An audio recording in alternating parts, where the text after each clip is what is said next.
Hi there. It's November 8th, 2016, and it's a pretty big day in the United States of America. We have a large election going on.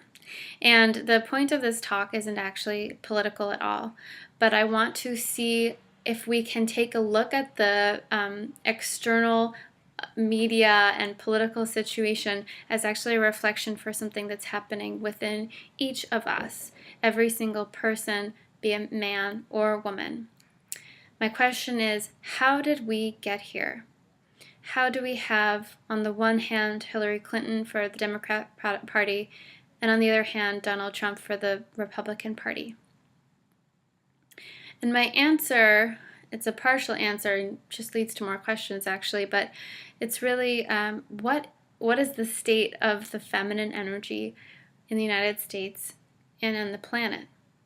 And I bring up feminine energy not just because Hillary Clinton would be our first female president, but also because Donald Trump is an outspoken misogynist, having very little respect for women.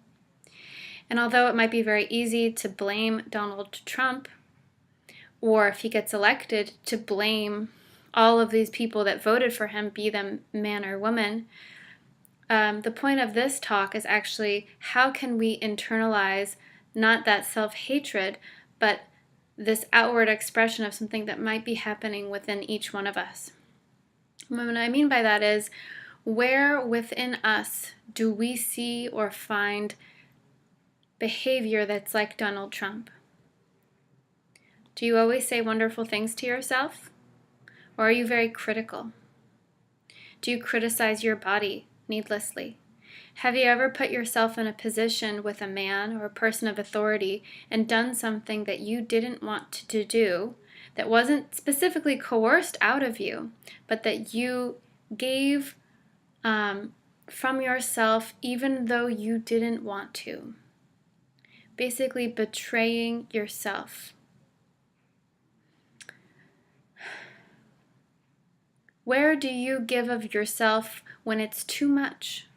Where do you give of yourself first to other people and you don't have enough, so that you become resentful, so that you become depleted?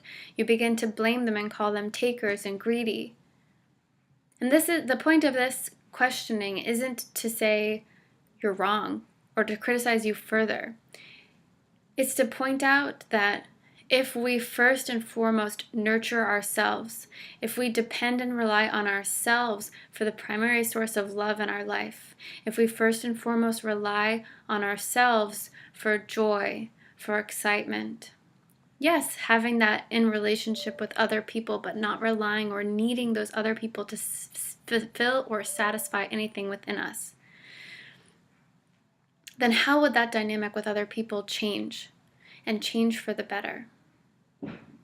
If we no longer need other people to tell us of our value, but we instead can feel valuable and worthy, then all of these relationships that we're interacting with and that we're part of will have to begin to shift. If we always nurture ourselves first and foremost so that we are never depleted, how will we show up differently in the world?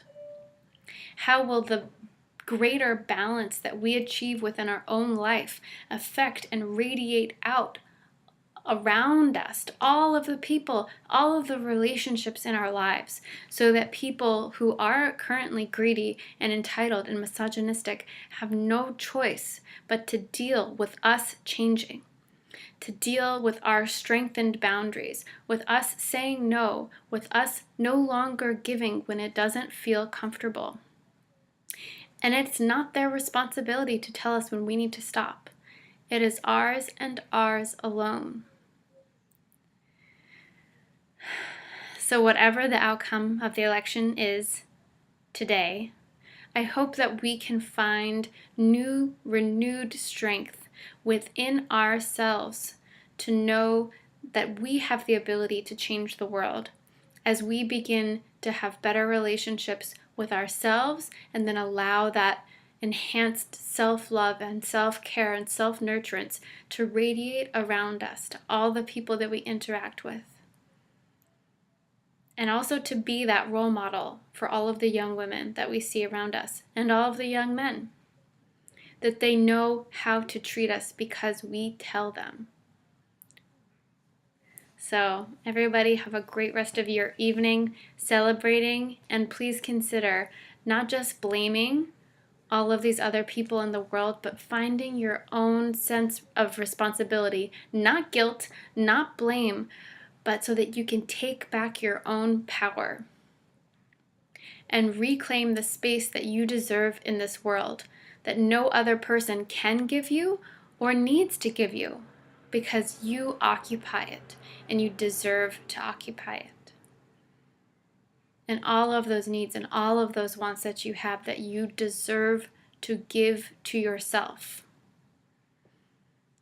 So have a good rest of your day. Thanks for watching.